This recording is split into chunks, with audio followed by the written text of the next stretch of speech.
Hey folks, Thursday night was the first live results show on Season 2 of The X Factor. I thought it would be interesting to see how Mario and Khloe would handle eliminations if they were more awkward than Steve Jones. Off you go! I think Khloe was a little bit awkward. She tends to be overbearing and she repeats herself like one of those annoying children that think that you aren't listening to them until you finally have to tell them to shut up. I don't know if she was as bad though as a lot of people are making her out to be. She was pretty bad, but if we look back to last season with Steve Jones, he was the most awkward host ever. Anyway, first up we go to the results with the young adults and Demi Lovato. What was up with Demi's eyebrows? Contour them things, young lady. They make you look like an Amish lady. She's got more hair on her face than ZZ Top. I bet they keep her warm in the wintertime, though. The first person declared safe was Jennel Garcia. Well, that was a no-brainer. She pretended to be surprised, but she wasn't really. Based on what we've seen from her so far, this season is hers to lose. Next up declared safe was Paige Thomas. So, apparently when Demi told her during rehearsal that she'd be going home if her voice wasn't up to par, she lied because that singing was a hot mess. But coming from Paige, it usually is. Oh, and she looked ridiculous in that huge hat, but she did hit Khloe Kardashian in the face with it, so I gotta give her props for that. So, singing for survival was CeCe Frey and Willie Jones. CeCe had said that if she's in the bottom two and had to sing her Save Me song, she's going to show them exactly what it means to be a vocalist. But all she proved to me with her performance of On My Own is that she isn't a very good one. Well, she sounded leaps and bounds better than she did on Wednesday, and she looked a lot better too, but that's not saying a whole lot.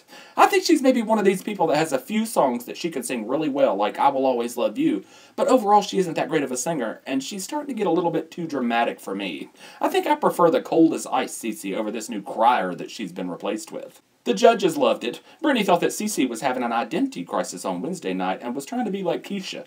Who the hell is Keisha? Britney, maybe you need to read your script a little bit closer. I think you'll find that it says Kesha. Willie thought he did enough on Wednesday night to be safe, but obviously he thought wrong. He sang You Don't Know Me, and it was awful. But it didn't really matter. We knew his fate was already sealed before he ever opened his mouth. If Demi had any intention of getting rid of CeCe, she would have pitted her and Paige against each other for a final showdown, but it just wasn't going to happen. Demi just didn't know what to do with Willie, and I think she was kind of bored with him because she couldn't play dress-up with him like she does with the girls. So, of course, Demi sent Willie back to Shreveport. Next up was L.A. Reid and the Seniors. First safe was Vino Alan? I was a little surprised by that because based on Wednesday night, he deserved to be on the chopping block for sure. They showed a clip of him backstage on Wednesday night, though, totally talking smack about Britney Spears. Well, he was upset because she called him boring, and he thinks she needs to be more creative than that, and he might be right, but it's a stupid thing for a contestant to say. With the judges having so much influence over the results on this show, the first time he lands in the bottom two, she is going to vote to send him packing. Tate Stevens was also safe. Well, that was also kind of a no-brainer since L.A. told him on Wednesday night that he was going to keep him around.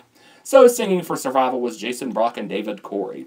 David went first with a slowed-down, over-dramatic version of Kelly Clarkson's Since You've Been Gone.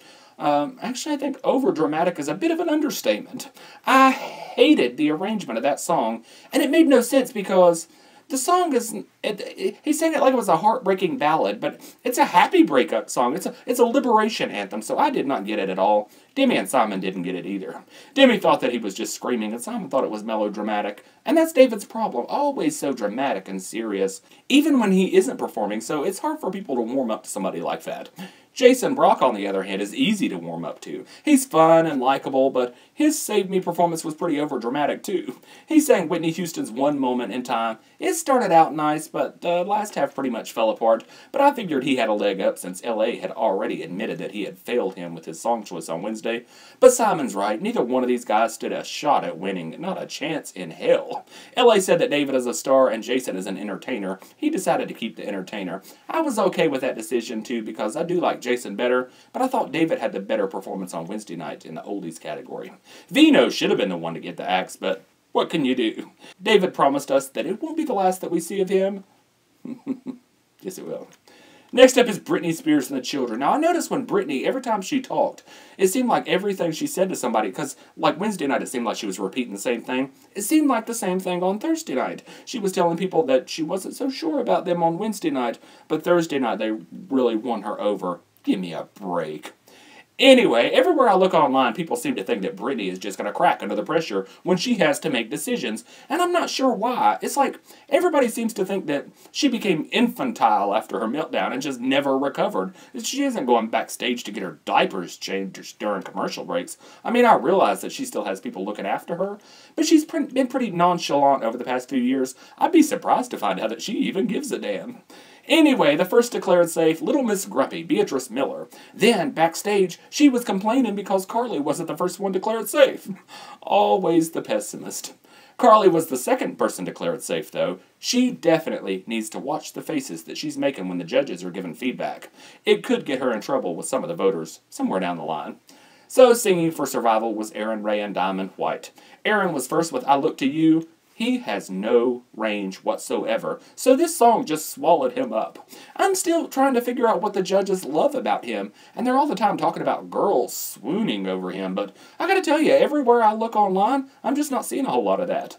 Diamond saying sorry seems to be the hardest word, and it wasn't perfect, but I thought she was far better than Arin, but it didn't matter. I think Britney had already made up her mind to get rid of Diamond when she put her into the top 16. Because I remember when Britney put her through to the top 16, she told her that that last performance had changed her mind about her, which led me to believe that she didn't really like Diamond, so it wasn't a surprise when she got the axe. And on to Simon with the groups. Of course, the first group declared safe was Emblem 3. According to TMZ, one of the guys from Emblem 3 had been in the hospital. He got food poisoning from a tuna fish sandwich, apparently, and the other two were rehearsing without him. I guess they would have been Emblem 2 if they had had to sing their Save Me song, but we knew they weren't going to have to sing their Save Me song. To be honest, I don't really even believe the food poisoning story because this has happened for years now on American Idol. Always right after the live shows get started. Always one of the popular contestants gets sick and have to be rushed to the hospital, and we don't know if they're going to be able to make it to the show, and it's always on results night about an hour before showtime. They need to come up with a new publicity stunt. Lyric 145 was also safe, which also wasn't a surprise. It was pretty obvious from the get-go that it was going to be a showdown between the girl groups. So Sister C was up first singing When I Look at You. They said they were going to kill it, and they did. It was pretty terrible. But they showed clips backstage from Wednesday night. Apparently, they were supposed to have fire. They didn't. They were supposed to have steps. They didn't. I guess that's why they looked so awkward coming down the steps. There weren't any. Stage hands were running across the stage in front of them. Any one of those things could have been enough to throw their performance and completely derail it. But all three put together seems like it could have been a little bit of sabotage to me. Like they were trying to get them to screw up and then complain that it wasn't their fault so they could come across on live TV as the brats that they keep trying to convince us that they are. So I'm not convinced that there wasn't a little bit of sabotage going on. Anyway, 1432 sang Skyscraper. They did a good job splitting it up into 5 solos. Still, they aren't ever going to work as a group. Simon hemmed and hawed like he hadn't already made up his mind. Then, he tried to end on a positive note and declare a group safe. But Mario wouldn't let him. I suspect he was testing Mario to see that if he would follow the rules. Of course he did. And of course Simon sent Sister C packing. They said that's okay, they'll keep on doing the country thing, and them girls can keep on doing the pop thing. So anyway, the girl group 1432, Lylas, whatever the hell their name has been, is getting a new name. We get to pick their name online, like this wasn't already decided from the get-go, so Sister C sealed, fate was sealed. I don't know, what is a good new name for this terrible, terrible girl group? I say, eliminated, finished, wrong direction, no direction. The possibilities are endless. Anyway, leave me a comment and let me know what you thought about the show, and let me know what you think a good name would be for this girl group.